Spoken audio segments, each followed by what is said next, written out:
Hi, this is J.R. Reidinger, and today I'm going to discuss an amazing concept in business opportunity.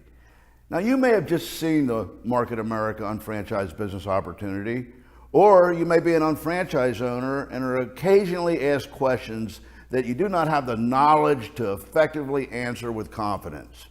Or you may be a growing, successful unfranchised owner and leader and need to be able to answer these questions for your partners in order to train them and duplicate knowledge, confidence, and success.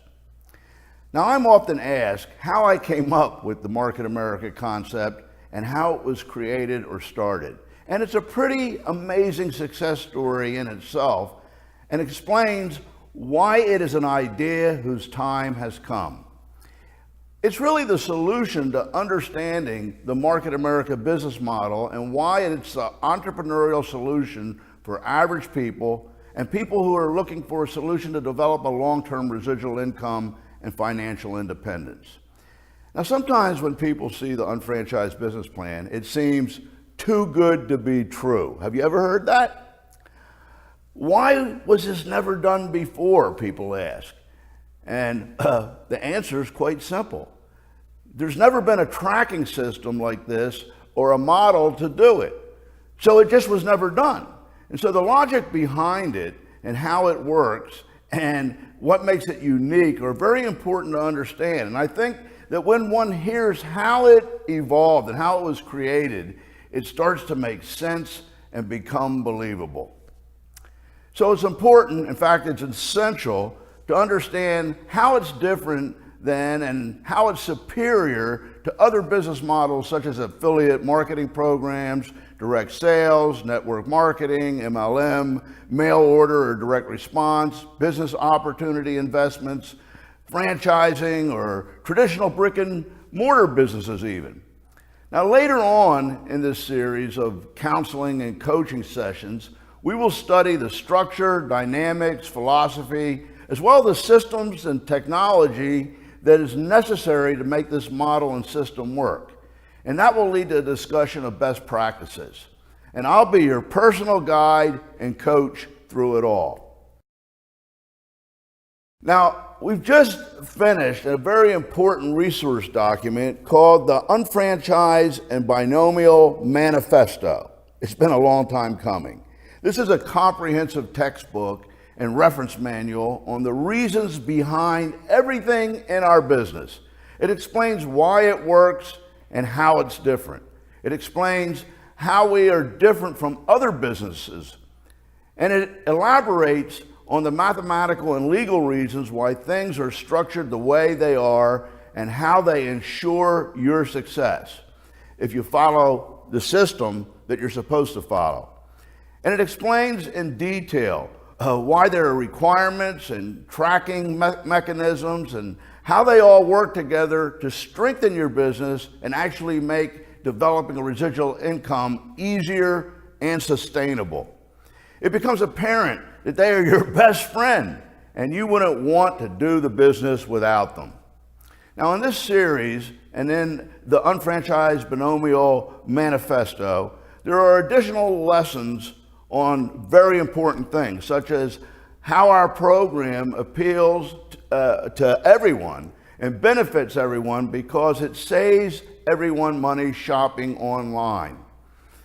So at the heart of the program, we can provide people anything that they want or need and are currently buying. So it's about saving money, which equals making money. Everyone wants to be involved because of this. And that will lead to the shopping annuity where they can convert spending into earning. Just imagine that, converting spending into earning and develop a residual income as a result of converting your spending into earning. We're in the process of changing the way people shop, and this will make history. Now, the shopping annuity is a revolutionary tracking system, and it's not MLM. So how could someone confuse it?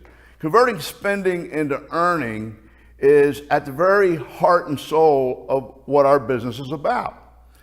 The two tools that make it possible are the Home Advisor and Shop Buddy, and this makes it a no-brainer that everyone should do. And you'll see this unfold as time progresses to become so easy and transparent that everyone will do it. It'll become addictive. Then we're going to have a lesson on the difference between binary programs and those which I consider counterfeit or copies of our structure on paper in a diagram, and the binomial MPCP. Now remember, we invented the binomial system, which some people call binary. So don't confuse the two. Learn how they are diabolically different.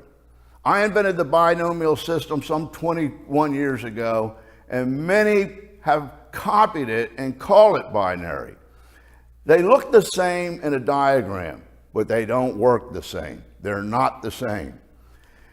So another very important topic that we're going to do a lesson on is what they say. Isn't it amazing some of the things that people say? Objections and the answers to those objections, so that you don't get caught up in some crazy question that you can't answer and it sounds like you don't know what you're talking about. But all the misconceptions, preconceived notions, and stereotypes that you'll hear about because people are uninformed, and the facts about them and how to answer or deal with them will set people straight. It'll get people to see the light. Well, that includes things like preconceived notions and misconceptions such as pyramids, networking, Ponzi schemes, MLM, and scams. What are they, and what's the difference here? And then we have one of my favorite topics, requirements. Requirements and why they're necessary and why they make sense and actually are your best friend solidifying your income. And how we've continued to simplify the program and business through automation, technology, and having a simplification consciousness. So let's begin by my sharing with you the genesis and evolution of the unfranchised system and binomial system, or the MPCP plan. I believe that it's a solution or answer to most of the problems and obstacles that I ran into as an entrepreneur and a distributor in the marketing industry, especially in direct sales, marketing, and networking, and multi-level marketing, or MLM. Understand from the get-go, however, that Market America is not MLM or network marketing, although it may have evolved from it.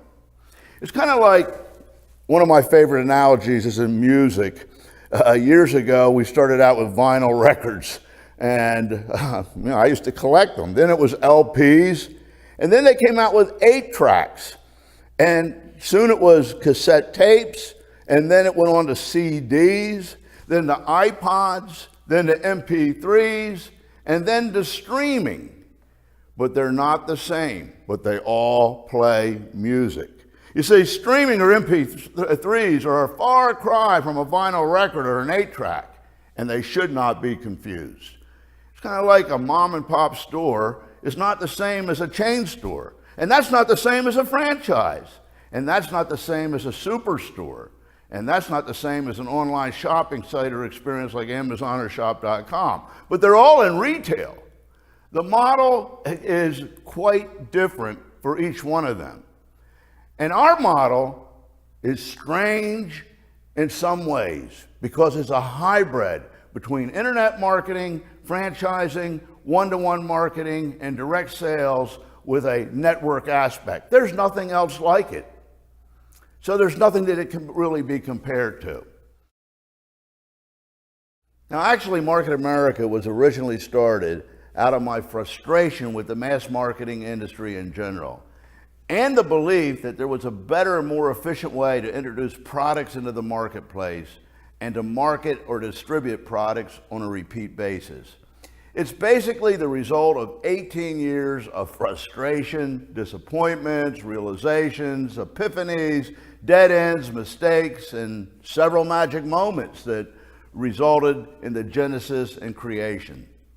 Now, I guess to some extent it was an accident, but when preparedness and opportunity collide on the playing field of frustration, something great can happen. And that's what happened here. It may have been an accident, but it definitely wasn't luck. Now, I was involved right out of college in direct sales, network marketing, and motivational marketing. And that led to experiences in, as seen on TV marketing, cosmetic and image consulting in salons, motivational and sales training, catalog marketing, direct mail, infomercials, direct response, and product development. Now, that was a tumultuous and adventuresome 18 years. So I guess you can say I swam with the sharks. It was thrown in the gauntlet right from the get-go. Now, I was educated as a scientist and biologist and got a job with the government as a marine biologist and found it to be disappointing and disillusioning. But it took a life-threatening experience at sea to shock me into reality and to get out of the proverbial rut. And that led me to an escape trip in Bermuda with friends where I discovered what entrepreneurs were when I asked who lived in those mansions on the sea and those beautiful yachts. I was actually looking at Ross Perot's house at the moment. But to make a long story short, I returned home complaining about jobs and claiming to want to be an entrepreneur to someone who actually picked me up hitchhiking from Kennedy Airport. And he challenged me and said he had a way that I might be able to do it. Of course, that event was life-changing, and as he came to show me the concept and the program, he sold me a ticket to a seminar that set me off on a miraculous journey that resulted ultimately in Market America.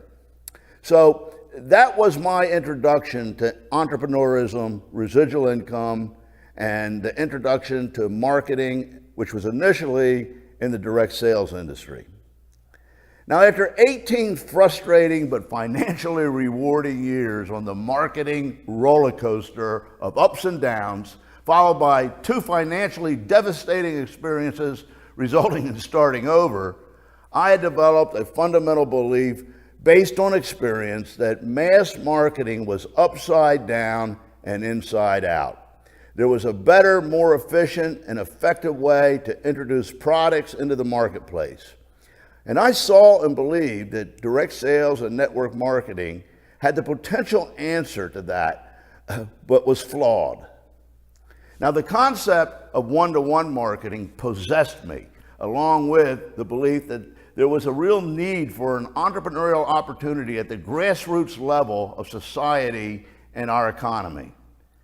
Now, I believe, and I've always believed from the beginning, that the greatest power in the world is not nuclear energy or governmental or military power, but people power and the fundamental desire to do better and to carve out a better, more secure life for oneself and to do one's own thing. I believe that if you could harness that power, you could change the world. And I still believe it passionately.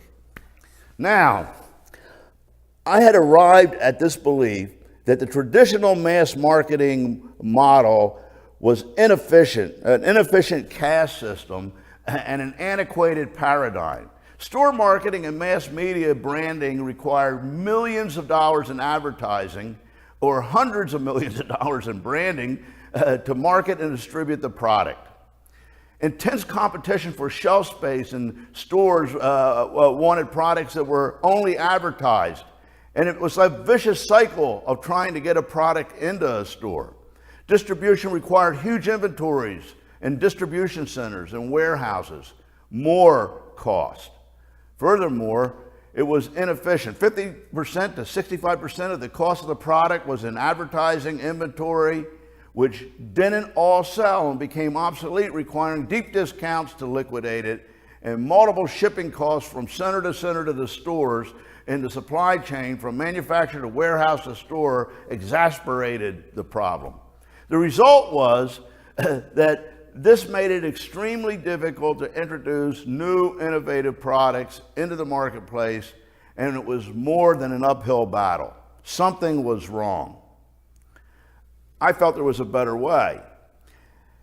It required huge budgets and was controlled by a caste system where you needed to know the right people and favors were granted in a good old boy network who controlled it. Now, direct sales and network marketing provided an alternative that I gravitated to. I never forgot reading the federal court's administrative judge's ruling in the FTC versus Amway case in the MLM pioneers' favor back in the 1970s, as he echoed almost exactly what I've just said, that it was a necessary and viable channel to foster competition and to allow new products to be introduced into the marketplace in a controlled market. So he was referring to exactly what I was saying. So my journey preparing me for Market America and the unfranchised was over 18 years as an entrepreneur, distributor, consultant, director, or executive in direct sales network marketing industry companies, including serving on the board of directors of the DSA for 2 terms. Now in 1991, I was at crossroads. I was a dreamer or a visionary and an idealist. I was trying to save another company for someone who wasn't listening, and I was frustrated. I would come home and tell Lauren, my 18-year-old girlfriend at the time, and now my wife of 22 years, another success story altogether, about my ideas and that there was a better way, and I would expound upon it and exuberantly and relentlessly. And it leads me to a story that was actually the spark that started the company. So I would rant and rave to Lauren, hey, there's a better way. I see the same problems over and over again. And the industry that I'm in, there's negative incentives, there's discouragement built into the program. And in mass marketing, advertising makes no sense. You really don't know what you even ever get for it. You put out the money, but you don't know what it really sold. And what if you knew what everyone wanted? What if you actually knew what everyone wanted in a database? Because I know one thing, people hate to be sold what they love to buy. And what do I mean by that? Well, when I go into a store and a salesman comes up and says, can I help you? I don't say, yeah, sell me something. I usually say, I'm just waiting for my wife, or just browsing, or just looking, because we don't like to be pressured. We don't like to be sold. But when we want something, we want it. And we want to go shopping for it, and we want to buy it. So why not find out what people are looking for, what they're shopping for, what they're buying, and instead of trying to sell them, provide them what they already want and are looking for. So what if you had a database of hundreds of thousands of people and you knew what they wanted, or they were communicating with you what they were looking for? So what if you built a database, collected this information, and you could see that it was 10,000 people or 50,000 people that wanted widget A, some magic gadget, or some marvelous lotion or potion that would make you younger, whatever the product may be. Well, you can go out and source it out and make it better, and we're already pretty good at that. And we wouldn't need large inventories, and we wouldn't need a huge $1 million ad budget, because you already knew who wanted it, and the product was already sold before you even came out with it. Then the people who would refer other people, you could track it and pay them rather than the advertisers or the marketers, the promoters, or the stores. And then once they had a good relationship, you could find out what else they wanted and continue the process, providing a person as many things as you could find out that they wanted. And she said, well, it makes a lot of sense to me. Why don't you just do it, big guy? Well, I was a little hesitant. I was a little timid. In fact, I was a little afraid to do it because it had never been done before, even though the idea made sense. So I would go through these arguments with myself. It's an idea whose time has come. You really should do it. The world needs it. It'll change the world. And then another little guy would say, yeah, but it's never been done before, and you don't have the money, and you'll probably go bankrupt. And he says, yeah, but somebody's got to be the first one to do it. Yeah, but not you. If you do it, you might make a fool out of yourself. So have you ever gone back and forth through that type of argument? Okay, so right in the middle of arguing with myself, Lauren says, hey, listen, why don't you just forget it for tonight and let's go out to a movie and take a break. Well, anytime you're going to go out to a movie, or to a restaurant for that matter, you should always get a recommendation. Don't you agree with that? To make sure that you're going to have a good experience or find out what is good or what's great. Well, it's interesting because today we're an internet marketing company and recommendations is really what drives the business. But back then, there was really no internet services that gave you that information. So I started calling some of my friends, and just so happened that nobody was home. So we decided to take a chance and we went out anyway. And it's really risky to go out to a movie with me without knowing what it is or if it's good, because I have a reputation of leaving in the middle of movies because I can't stand to be scared or upset. And I'm scared and upset all the time. Why should I pay to be scared and upset at a movie? So we lucked out, however. It was an incredible movie that night. I can't remember what it was, 20 years ago, maybe Rocky II. I was in the moment. I was just lost myself, was laughing, was crying, having a great time. And at the end of the movie, even though it was an incredible experience, I couldn't wait to get home to tell people about it. In fact, I spent more time telling people about it than I did watching the movie.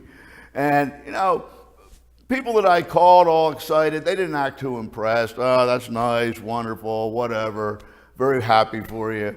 But you know, a week later or a month later, when they wanted to go to a movie, they remembered my excitement and they ended up going to the same movie. And wouldn't you know it, they had the same experience. They got lost in the moment, they had a great time, and they couldn't wait to get home and tell people about it. So over the next months, over 300 people went to that movie because of my big mouth, and I didn't make a dime. And I even looked it up. The promoters and marketers of the movie spent over $20 million promoting that movie. I turned to Lauren and says, you know what I could do with that $20 million? You know, see what I mean? What if you knew who led to who and paid them and then found out what else they wanted? You could eliminate all of that waste and that advertising and have a much more effective model. And you could actually build an incredible business model out of just finding out what people want and people recommending and leading to others and monetizing it by paying them rather than the big advertisers, marketers, and all the distribution money and whatnot. So the interesting thing about this is it happens very organically, the same way people meet each other. Okay, it just happens naturally. And if someone gets caught up in the referral thread or in the line, okay, they're now incentivized to find somebody else.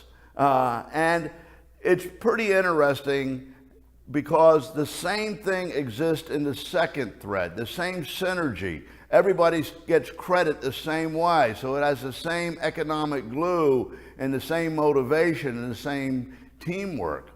So it's pretty neat that we actually saw that working. So fundamentally, we devised a system that requires 2 referral threads or distribution channels or lines where everybody in that line gets 100% credit for all the sales and orders coming in. Now this creates an economic glue and synergy and loyalty and teamwork that I've never seen before. They may be in a line that they accumulate significant volume in just by chance, just because somebody knew them. And all they need to do is start one more line or referral thread leading to people which has the same dynamic and appeal and volume credit as everyone had in the first one. So it's kind of interesting to see how the dynamics of this work very naturally, very organically. And it's really the way people meet people anyway and become friends. But what this actually does with the second line, is it doubles the production, which is only one more thread, one more channel, one more leg, one more person, expanding distribution, but doubling it. Now, one is very realistic and easy to do, and practically a no-brainer. And below that, the average person has been proven to be able to sponsor 2.8 people by the DSA study over 30 years. So we know that on top of all that, this is very realistic, and it's already been documented statistically to be something that people can do rather than what a company wants them to do, which is what all the other programs are based on. So we figured out how to pay the maximum amount of money on products sold by buying them in quantity or negotiating deep discounts on quantity, and distribute the margins in BV and IBV to UFOs based on having 2 lines or threads to unlimited people. Now, it's complicated math, and it's a complicated, sophisticated tracking system, and it's reconciled through requirements. But it's miraculous when you think about it. So that's where the 2 by 2 by 2 get 2 came from.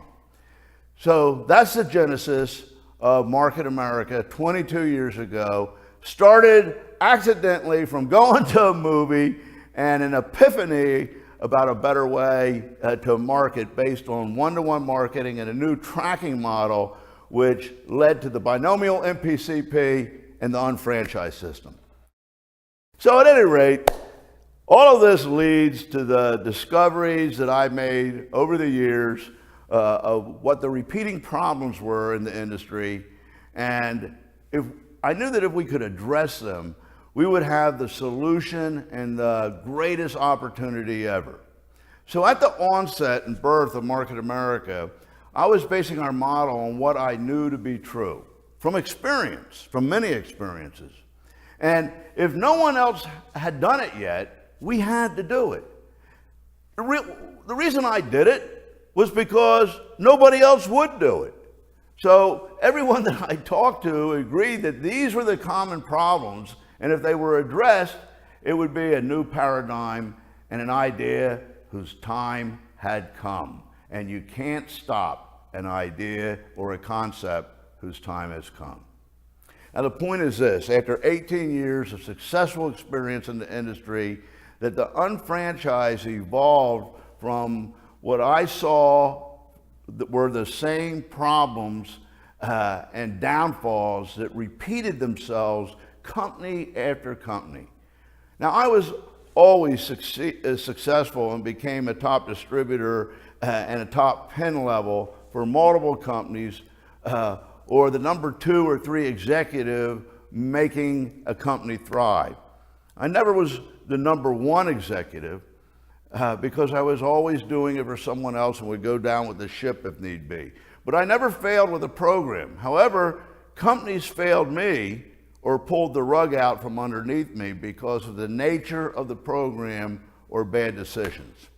Now, I got to see and review literally hundreds of programs statistically during my 18 years, and literally thousands of entrepreneurial opportunities and direct sales or network marketing companies had come and gone.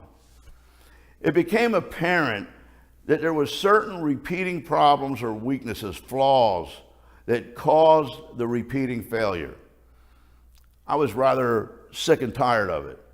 It was apparent to me that no one ever rethought the model or the system since the beginning of the industry in the 1940s. They were all spin-offs or variations of the same basic concept of what came before. So here it is. Here are some of the repeating problems that were obvious. The first problem centered on the phenomena of one product or one market companies. They had proven to have a limited life, ran their course, were vulnerable to competition and market swings, and often declined or evaporated. Now, in the information age, we need to understand that products or industries are born, explode, dominate, and disappear overnight. That's how rapidly things can happen. I mean, examples, I talked a little bit earlier about the record industry or music industry, how things have changed. I mean, you take a look at typewriters.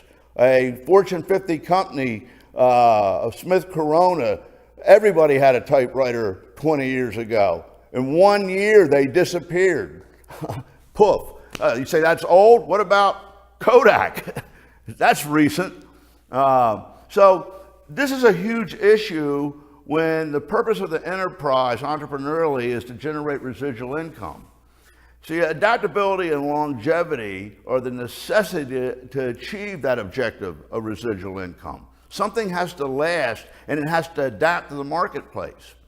So quite often you would see a company founded solely on a single product or a single product line or a single market. Some magic or miracle product, a magic potion or lotion or miracle elixir, anything from a low to exotic berry juices and drinks, radiant barrier, or new miraculous water filters.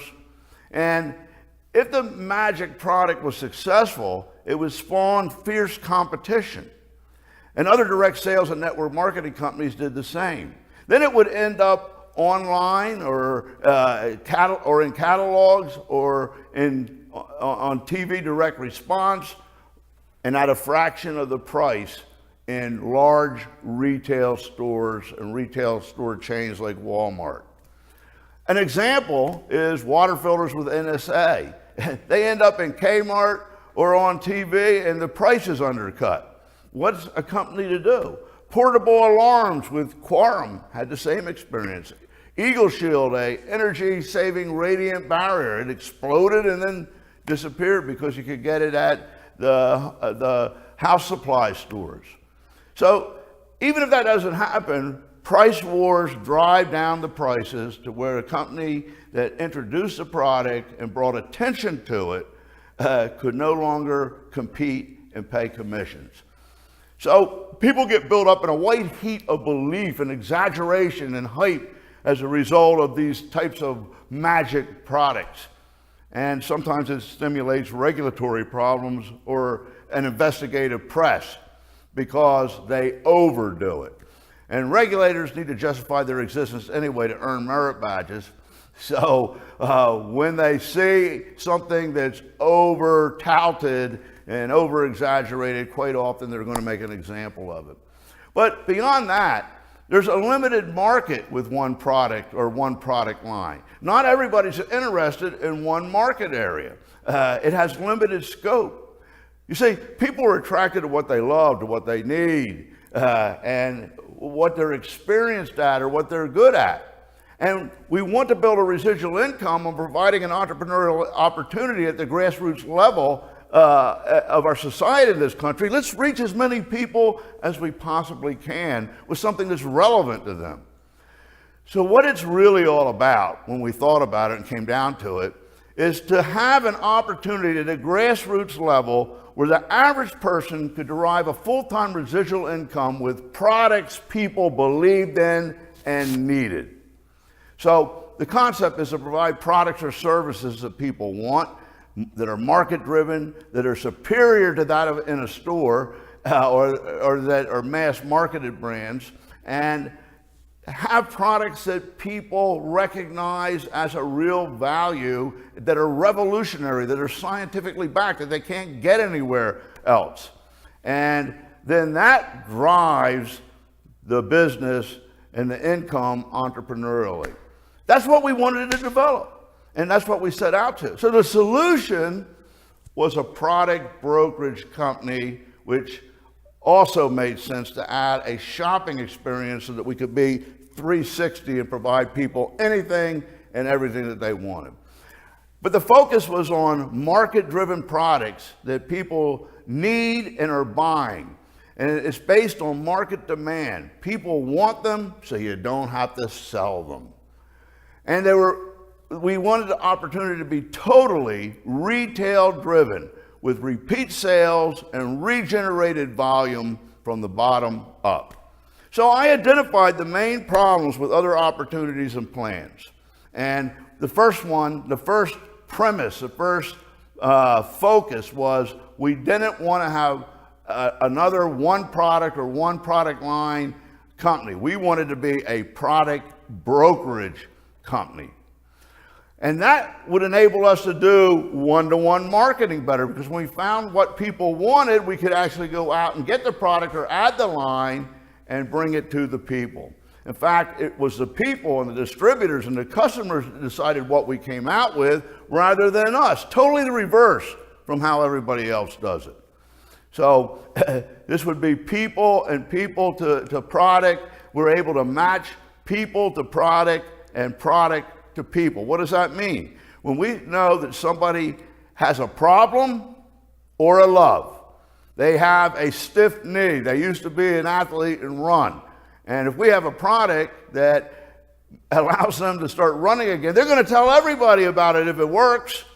And if somebody loves cosmetics, you can't tell them anything about cosmetics. But you say, hey, you love cosmetics, you need to tell me what you think of this, and they try it, and it's better, they fall in love with it, it's over. They're going to buy it forever. So that also allowed us to find out how many things we could actually provide a customer and build share a customer rather than market share. We're more interested in how many things we can provide each customer and find it for them that they love or that solves a problem for them, because it's going to be a continuity program where they order it over and over and over again. So this fundamentally led us to the mall without walls, if you will, where we identified 10 major markets that were billion-dollar market caps or above. And we added the Market America University to provide the support, the training, and specialized techniques to move those products, because quite often they were scientific products. They were products that were revolutionary. They were not Me Too products that you could find on the supermarket shelves, and they needed to be explained and marketed correctly, such as Nutrimetrics, which goes through doctors, or Conquer, which is about music, okay, or any of our product lines like web centers. You need to go through a training to be effective at it. So we provide that type of training so that you're a professional and an expert. But we had something for everyone and everything for someone. And we would move with the trends and be market driven. You could count on one thing. If there was a new hot trend, a new hot product that came out that everybody wanted, you wouldn't have to go look for a new opportunity, because it would come in under the Market America umbrella in the Market America Mall without walls. So the second thing that we addressed was the compensation plans and marketing plans that had negative incentives or limitations by creating the Binomial MPCP and tracking system, where we have 2 threads or channels, legs or lines, if you will, per BDC. Now that's very realistic. And you can do that over and over and over again to develop an income, but in a vertical fashion rather than a horizontal fashion, which eliminates competition and creates synergy and cooperation of working together. And that's what the business is all about. So we found a way to use the smallest multiplier and be able to pay everyone in a line, but the smallest multiplier of production for the highest return. And that's the key to the program.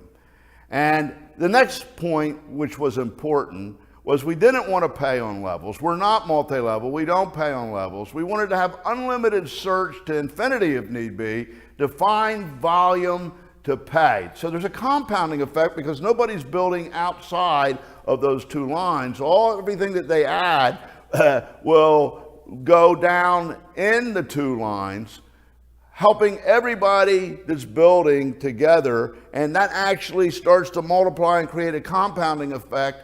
So the accrual and accumulation of BV and IBV, and taking the time limits off, where it doesn't stop at the end of the month. In fact, it doesn't stop at the end of the week. It goes week to week to week, month to month to month, for a year with BV, and beyond that, unlimited with IBV, to make sure that you get paid. So it's not a question of whether somebody will get paid, it's simply a matter of when they will get paid. And there's a lot of things that they can do to accelerate that. And all the dynamics of the program work to make that happen. And the longer somebody's in, the faster it should happen. The only way it will not happen is if they quit. So you don't want to do that. So we pay weekly, or 4.2 times per month, which is 52 times per year, to increase the earnings on the volume. It just makes sense. If you're doing a certain amount of volume, say 50,000, you only had to do 10,000, and you could do 10,000 4 or 5 times and get paid on it, you're going to earn 4 times the money. But if you're only paid once on it and the threshold was 10,000, you're going to lose the rest of the volume. So this increases the ability to earn more on the same amount of volume production by paying weekly rather than monthly, and it's just a gold mine for those people who build a large business. And then we wanted something that would track customers and orders to your BDC, where you didn't have to handle them necessarily directly. And you could have a large customer base and a growing customer base, but you would own the customer base, although we ship directly. This eliminates the necessity to have inventory and to redistribute products. We do it all directly to the customer. This is 2013. There's no reason to do it any other way. And we ship directly to the customer and provide then metrics and a profile on them. By us dealing directly with the customer, we can build that database that I was talking about earlier, so that we can do one-to-one marketing and identify commonalities of products that people want that we can bring out to increase your sales, building share of customer rather than being interested in market share. How many things can we provide each customer? So with all of this, it's a vertical plan rather than a horizontal, which minimizes competition and maximizes cooperation. Senior partners are incentivized to build below their partners or you, resulting in a compounding effect of everybody that's succeeding coming down below to multiply their income. And even excess volume, when somebody is retailing and doing adding customers, the BV, they already made the retail profit, the BV or IBV from that, well, really the BV, if the excess volume is placed downstream, and it benefits every single person in that line on that team. This has never been done before. It's just incredible. And then we even have gone so far as to cap the initial payout to the top centers. People say, well, why would you do that? It's real simple. It ensures that the team that has gotten you there, that's doing the volume, is also going to make money, securing the residual income of the senior partners by the junior partners actually earning relatively rapidly. And then the senior partner can multiply their income by having multiple unfranchises or re-entry BDCs that they place strategically down in their organization vertically, and it creates a synergy so powerful that I can't even explain it. You almost have to experience it. Because they're multiplying their income, but everybody in the line is getting credit for the volume, and they're actually not spreading themselves thin, but securing their original centers as they multiply their income and helping everyone that's in the line or on the team. So we also provide a master unfranchise right from the beginning with 3 BDCs, because we know that people don't understand the program in the beginning, in order to leverage additional residual income. Because if you build the first 2, from that point forward, you only have to build 1 to have it for each BDC to qualify for another weekly check and residual income. So that allows you to multiply your earnings downstream, like multiplying franchises with re-entries. So re-entries kind of act like multiple franchises, and you can have as many of them as you want to multiply your income. Incredible program. So the third thing that we identified that was a widespread problem in the industry and prevented success was the lack of support, standardization, and uniformity in running direct sales or network marketing businesses. Now, our model was different. We were actually giving someone a shop.com in a box and a mall without walls and a total system to merchandise and build a customer base with. But a common problem in the entrepreneurial businesses was a lack of systemization, a lack of uniformity, a lack of training, a lack of support, a lack of tools. So we wanted to eliminate the confusion, the politics, the trial and error by simulating a franchise, but eliminating the downsides of franchising by not having to have people invest, by actually paying them a royalty, and by allowing them to become involved with it anywhere in the country.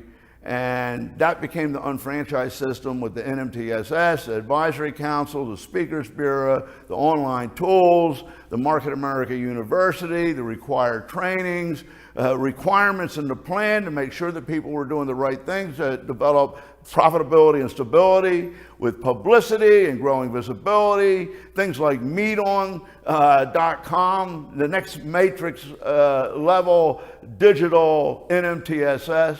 And this is all very real and just not rhetoric. Now, I know you hear these things in other companies or opportunities, but it's mostly rhetoric, and it certainly is not enforced and run and promulgated by the company. This is at the very heart of what we're all about, the unfranchised. And the shop.com in a box alone was valued at over $100,000 if it were being sold as a franchise. But we don't want people to have to pay that money. We rather invest and give them that type of value and that type of technology and that type of business that would cost $100,000 if it was a franchise in order to make it accessible and available to the average person at the grassroots level of our economy, so that we can get many people involved entrepreneurially to change the way people shop and to change the economic climate around the world. And we believe that it's going to happen.